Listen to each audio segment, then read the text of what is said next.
Here we go. I just mute people as you guys join, but no, you can always unmute and ask questions. We would love that. But today we are going to be talking about food freedom. And Autumn just did our Coach's Corner, which I don't know if you guys are a part of that, but if you don't already subscribe to our email list, then definitely get on that because we send out a Coach's Corner email every Sunday.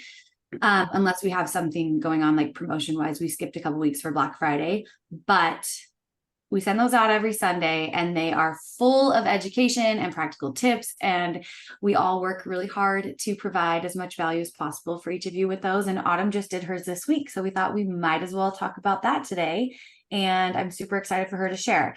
I am terrible at remembering how to let people share screen. So I'm going to do that right now. Okay, here we go. There we go.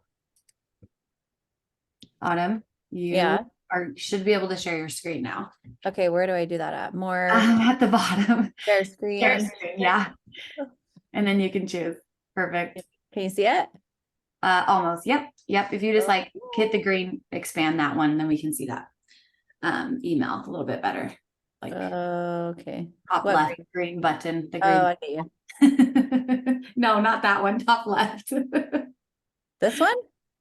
On your this so one? Safari's expanded. Guys, we are not a tech savvy team. I literally don't know what you're talking about. See where it has the red, yellow, and green circles on the top left of your screen? Hit the green one. This one? No, very top, like over. Oh my gosh. Oh my gosh. Oh my gosh. Okay. Okay. That's awesome. Okay. So this was a great topic, I think, because we all have dealt with somebody restricting something, or you yourself heading into the direction of a restrictive eating pattern, right? I think for most people, this is so appealing because it's easy. It's easy to say, oh, all I have to do is kick this food out, or all I have to do is push this aside for a little bit. And you, I guess, depending on the restriction and what it is you're heading into, you do see results. You see a point from A to B by giving yourself a goal, right? So it's easy to maintain and hold on to that. But we've all had that friend, and we've all done this, to where you try keto for a short time, or you eliminate carbs, or you eliminate high fat foods. All of those things will slowly always creep back into some extreme. And whatever it is, whatever restrictive diet you're doing, it always kind of snowballs back out. Weight comes back on, if not then some, right? And a lot of it, I think, is more of a mental state than versus a nutrition state. A lot of it deals with personality. And so I just thought it was such a great subject, especially heading into the holidays. Heading into the holidays, everybody's struggling a little bit with the fear of the foods that are coming, the fear of the alcohol that is coming, the social events, the the parties. It's such a hard thing to try to balance with what you're working towards. So I kind of liked it. So that's why I chose it. But I also think even with that, like coming into the new year, it's with a lot of people feeling like, okay, I want to kickstart things. I want to really dial things in. I think a lot of people will go to, I'm going to just eliminate all these things from my diet. They'll go to that because maybe they've done that before and it worked for them for a short period of time. So they think that's the solution. So I think it's good for now and the new year too. And just like realizing there are many other ways and they don't have to include restriction. Right. Yeah. So I guess we could just start and read through kind of main points. Kind of talk through it. I loved this at the top where it says the science is clear, because I think no matter what we read and what is shown to us, we still kind of gravitate towards the restrictive eating. But if you guys take a look at everything that's coming in with the studies being shown, they don't work. There's short-term, long-term isn't successful with it. So right here, just extreme diets don't work long-term. our bodies and mind crave balance. So I believe this so strongly, not only with nutrition, but also physical. That's why we dive so deep into getting outside, cold exposure, training in the gym, getting fresh air. There's such a balance that's to be said with everything that we work on here, kind of more at a base level. So not only what we eat, but what we do creates a balance, and it helps with that thinking process. Would you guys agree? Mhm. Um, Restrictive eating patterns can lead to your nutritional imbalance and disruptive relationship with food. This is the number one thing that I think is so hard to deal with, is it does disrupt your relationship with food. And like I said, it's more of a mindset. It's more of a personality based. I love to say restrictive, but I also like the idea of on-off thinking. Like we have so much of this, we're all in and we're all on, or we're all off and we don't do anything. And it's working on that and finding a balance between that that really helps navigate that restrictive thinking. Like, well, I didn't wake up this morning and I already blew breakfast because my kids wanted donuts and I had a donut. So now I didn't get up and I didn't get outside. So now my habits haven't kicked off. So I'm just not going to track today. I'm not going to do anything. I'm not going to work on anything because my day didn't start off fresh. Right. So it's using that and thinking the different direction. Okay. Well, I had donuts this morning. Okay, I'm going to make sure I get a ton of water in through the rest of the day. I'm going to focus my next meals on protein. Even though the morning wasn't perfect, I can finish the day off somewhat consistently. That kind of keeps momentum going more than that on off thinking. So that's what I kind of like to reference more with my clients is let's work on that thinking process of I'm not all in, but I'm just consistently working each day of what I can give for that day. So hopefully that makes sense. Am I making sense? Yeah. And I think I say this all the time, something over nothing. Like, Yeah. you don't have the energy to do your programming. Like, what can you do today that's just something? Like, maybe it's going through it all with really lightweight. Maybe it's cutting the workout in half. Same with nutrition. Do you feel like your day is super chaotic and you can't like sit down for a meal? Okay, how can you just like get protein in on the go right now? How can you, maybe it's canned vegetables, like canned green beans. Maybe that's not the salad you had planned, but you're still like getting in your veggies for the day. So something over nothing, that might mean a protein shake over a meal of like whole foods, but you're getting in your protein and you're on the go and you're making sure you're eating something. So just know that that's like such a spectrum. And then if we go into that like all or nothing, that's where we fail. It's like, it's just not sustainable. Yeah. I think also, like just having something we talk a lot about and that I talk a lot about with my clients is this like the long game. I think most people are in a rush, like they want quick results, and that's also why we do the extreme. But if we can like mentally just see the reality of how long it actually takes to achieve like sustainable results, then I think also it's easier to kind of accept and that it doesn't need to be all or nothing.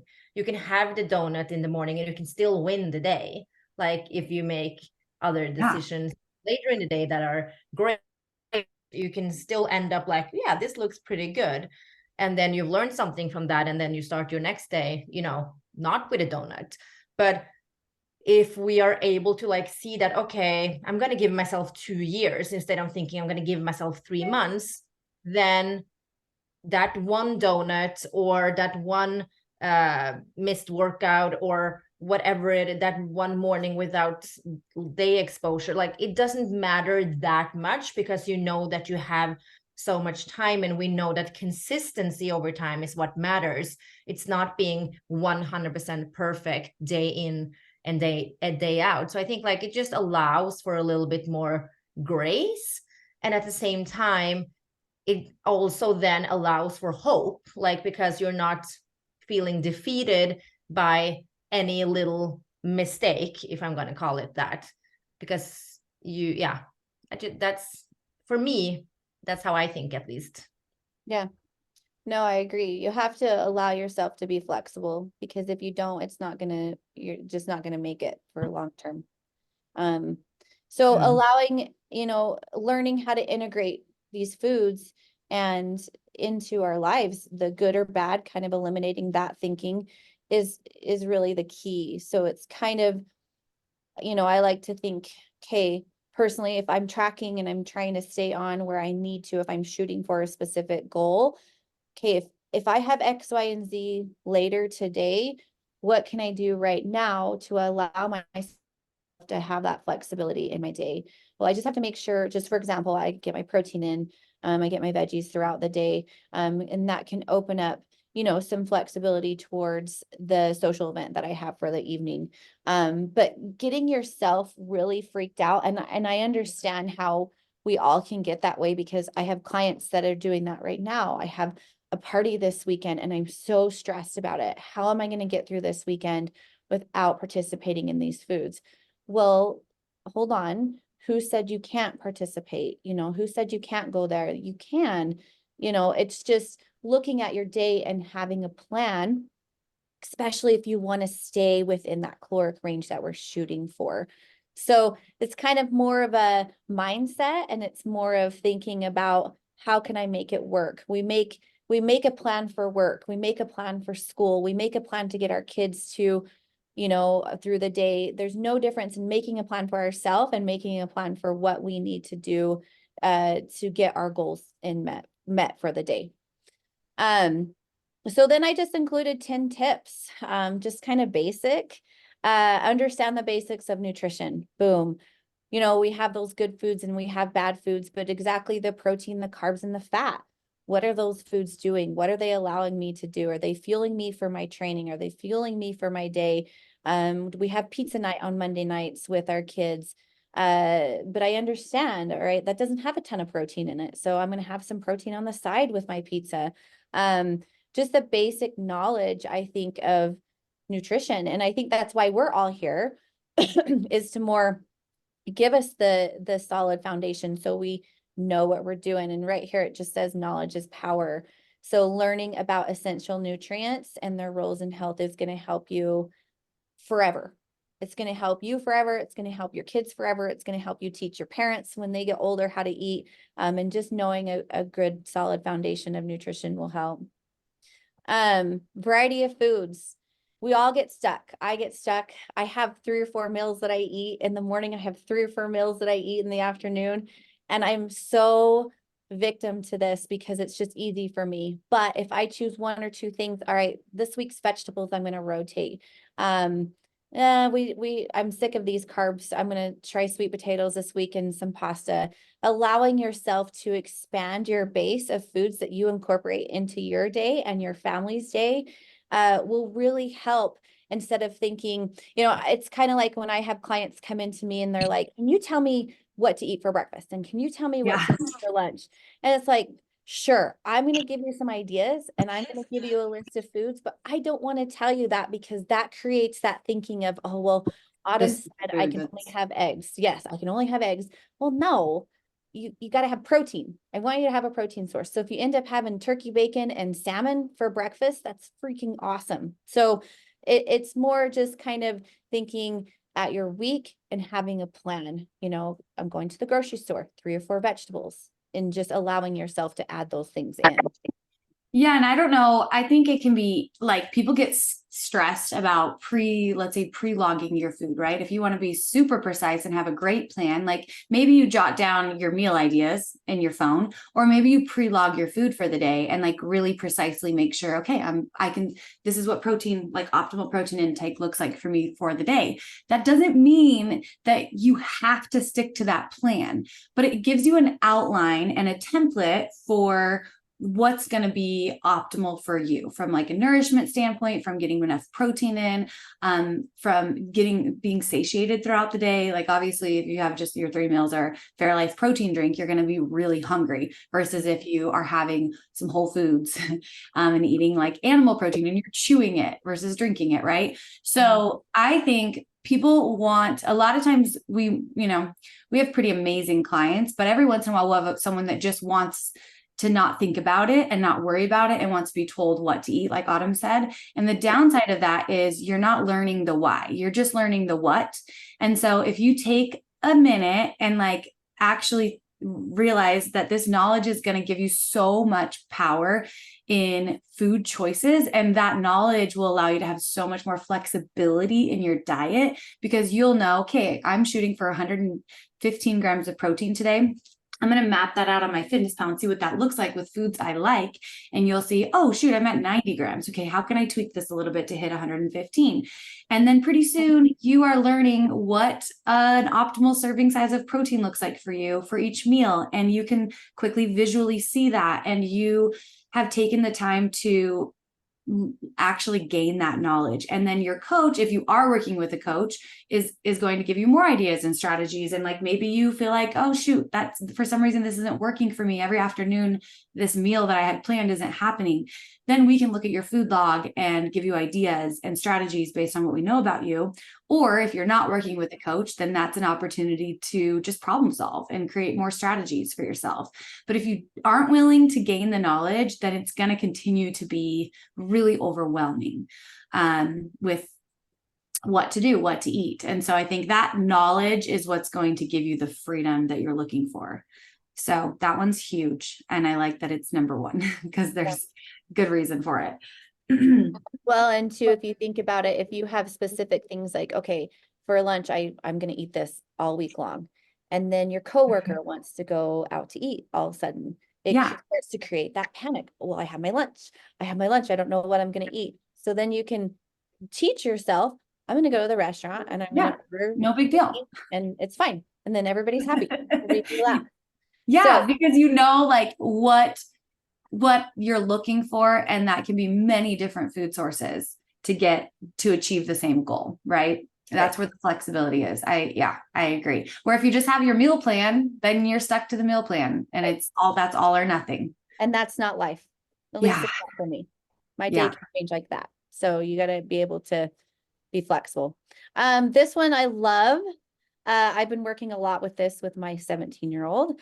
Practice portion control. She's created a list. I don't know if you guys have teenage daughters, you will, and they'll start saying, oh my gosh, I can't eat that.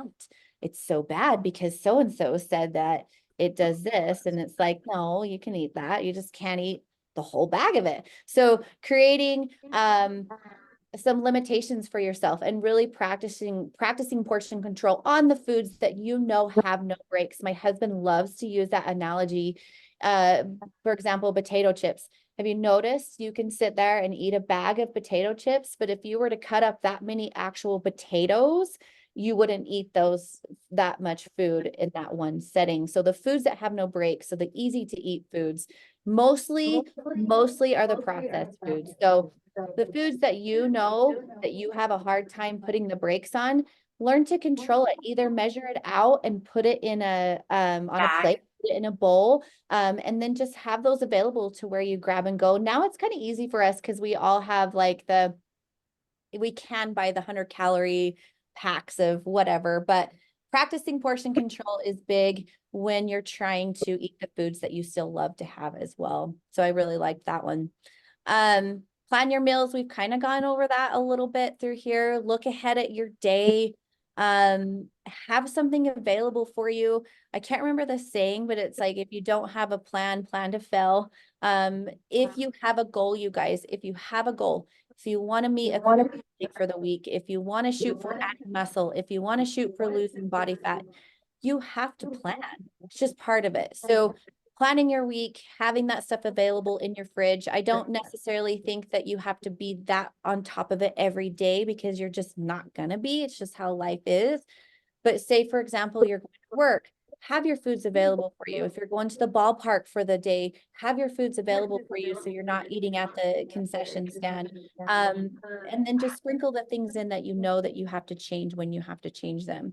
But this one is absolutely huge for me. So I love having a plan for the grocery store.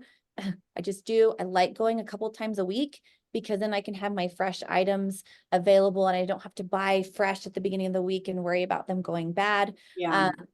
I like to go to the grocery store before the weekend because I like to have weekend options available. The weekends are hard to stay on track because I think that we falter with our grocery levels as well. So making a plan and sticking to that through the weekend helps too. And then of course, we all know This is one, stay hydrated. Anything from water down to your electrolytes, keep drinking through the day. I love drinking water right when I wake up, and I love drinking water before I go to bed because that just gives me an extra boost of hydration. This one I think is great. I think this is one that not a lot of people put into play because processed foods are tricky. There's multiple levels of processed foods, and it kind of depends on how far you want to take it. But avoiding highly processed foods, this is just the way of the world, and processed foods are here to stay. But I think taking a look at your day, and this is why I think tracking is so awesome, is because you can take a look at your day and you don't realize sometimes how much processed food we ingest. So yeah, I love this one. Focus on whole foods, processed foods, or minimal processed foods for maximal nutrition. Have any of you guys ever kicked out processed foods completely through the week to see how you feel? Have any of Oh, you? yeah. Yeah. And it feels so amazing, I think. Yes, So absolutely. this helps with overeating because this helps the foods kick out the foods that have no breaks, right? Because most of the foods that you overeat, most of them are processed. So Yeah. pay And I attention think for that. finding that balance kind of between like finding which foods, because if you're just eliminating foods, right, and you're restricting, then that can be an issue.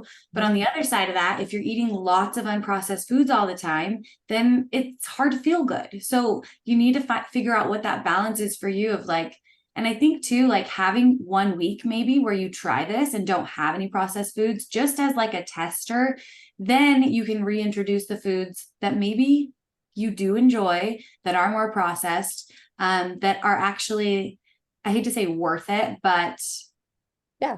I think it's easy to just start eating everything. And it Yeah. doesn't really like, it's not even foods that you really like, but they're just convenient. And so deciding like, okay, I love to have a Justin's peanut butter cup after dinner every night. That is like totally worth it to me. But eating, I don't know, my kids' chips out of their lunch bag is not, or, so just like figuring out, and it's not that processed foods are like quote unquote bad foods, but they are harder to have restraint with, because usually it's a combination of carbs and fats in a way that's like just not natural for foods, in a way that's the whole purpose. Like they're designed to keep us eating them. Yep. So cutting them out and seeing how you feel, and then deciding which ones you feel good about adding back in a more sustainable way that helps you feel good and hit your goals, but also have some freedom with food choices too, I think is great. Yeah. There's a fine line for sure, because you want to have these foods where you don't eat them a lot, but then you don't want to create a restrictive platform either. So, like you said, they're designed to get us to eat them. They're there to inherently bring up our dopamine in our body, and it just freaking sucks. So, if you can avoid it, go ahead and try to do that. 7 is cooking at home. I love this one. Take control of your meals. This comes down to what you feed your family, to what sauces and what oils and what butters and what spices you're putting in your foods, because you just don't know what they're doing at a restaurant. So home cooking is a game changer for healthy eating. It's important for me to have at least 2 to 3 meals that I make at home. It's not an every night thing for me. That's just not possible with my kids. But it's important for me because I can control the foods that my kids are eating. It's important for me to eat them, but it's more important that my kids are not eating Chick-fil-A sandwiches every single night, because they would. So I love this one. Cook simple. This gets really out of hand because I think we gravitate towards recipes, and I think those are great, but most nights you're going to cook simple. And what I mean by that is you're going to have more of a I want to say create your plate. You're going to have protein, and you're going to have a carb, and you're going to have a vegetable, and you can keep those things available with you through the rest of the week as well. This one, of course, hire a coach. We're all biased against this opinion because we help so much towards this. Sometimes we need a bird's eye view of our day, of our life, for them, oh, I didn't realize I was doing that. Oh, okay. This is an easier route. So this is such a game changer, I think, for a lot of people. And I think if you talk to most of our clients, they would say that was the best thing I've ever done because it does help change the duration of most of your goals that you have and the way you live with your food. Mindful eating. How many people just eat in front of the TV? They eat in their car, they eat on the go, they eat while they feed their kids. I do. I'm victim to it. Try really hard to be mindful of your eating. Sit down, put your phone away, eat slower, chew your food, especially the foods that you enjoy to eat, right? So mom's, I don't know, coffee cake that she makes every Sunday. Sit down and enjoy a piece of it, because if you're constantly restricting it and you're having one bite while you're running through the kitchen from the plate, one bite while you're running through the kitchen, I do it. I have to stop and tell myself, I'm just going to cut a piece and sit here and freaking eat it, because odds are I'm going to eat less of it and I'm going to enjoy it more. Yeah. Instead of just having a like sliver every time you walk by. Yeah. We've all probably done that. Yeah. It I happens. don't bake. Yep. I get it. So just be mindful of your surroundings and enjoy your food, and put a lot of love in your food and sit and enjoy it with your family, because that's one of the best things that you can do. Gradual changes. It takes time. We get so frustrated with ourselves, especially I think our clients, we tend to lean more towards the type A clients. Gosh, I'm so mad at myself because I did this, and we're all human, and it just takes time to baby step towards these changes that we're working towards. So you have to have a lot of patience and give yourself grace to know that, okay, I'm not perfect because I'm a mom, I work, I have a husband, I run a house. Whatever it is you do, those things take precedence sometimes over yourself, and you're not always going to be perfect. But some days you're working at 70% consistency, and some days you can give yourself 100% consistency, and it's just life. It's just how it goes. So, give yourself some grace. Gradual change takes time. Find a balance with your foods, and find foods that you and your family enjoy to eat. And keep in mind that you don't have to eat perfect to get results ever, ever, ever, ever. And that's just like kind of the one thing I wanted to get across in this email is balance is key. And I think balance is key, not only in nutrition, but it's key with everything, like with fitness and with being a mom and with working. And it's just important to And I feel like everything. even like adjusting that word, because I think even that adjusting that word to like flexibility is key, right? Yep. Fluidity, is that how you say that? They kind of all go in together as one. Yep. And just in the sense that balance, like it's not going to always be balanced where everything is getting equal attention, but it's going to be balanced in the sense that everything is getting some attention. Like you're at least checking boxes in all those categories, so you feel good as you do, which all of our clients and community do a lot. Yeah. Whether that's motherhood or work, we seem to have a very just high demand life in general for all the women that are in our community. And so just having this more flexible approach will make it long lasting for you. Yeah, I love that. You're doing an amazing job. Yes. And remember that. I think that's the biggest takeaway too is don't be so hard on yourself, because you're probably doing a lot more than you realize. Absolutely. Yep. Thank you, Autumn, for sharing all of this. And if you guys got the email, check it out, refer back to it, and read all about how amazing Autumn is at the bottom too. And if you don't follow her on social media, give her a follow. But also stay tuned for when she's on the Hungry Fitness page, because she usually will share kind of some day in the life stuff. And I always love seeing that from her. Her days are inspiring, to say the least. So yes, thank you everyone for joining, and I hope you have a fantastic week. Quick reminder for those of you that are interested in one-on-one coaching, our sale ends Friday. We extended it. It's been going for quite a long time, but I know it's the holidays, so it's been easy to miss it. We're doing a huge giveaway on the Instagram today. So anyone that is currently a one-on-one coaching client, has just signed up for one-on-one coaching, or has scheduled a goal assessment call for one-on-one coaching, you can enter the giveaway, and I'm giving away a Ninja Creamy. Super excited about it. And you have till Friday to sign up for one-on-one coaching and utilize the Black Friday discount of 15% off. So don't miss it. We will not be doing a sale again, probably until next Black Friday, maybe Mother's Day. So stay tuned and reach out if you have questions. We also have a really cool challenge group coming up in January with the next cycle of HF Physique. So I'll be sharing more details for that throughout the month. And we hope you guys have a fantastic week. Thanks for joining. All right. Here we go.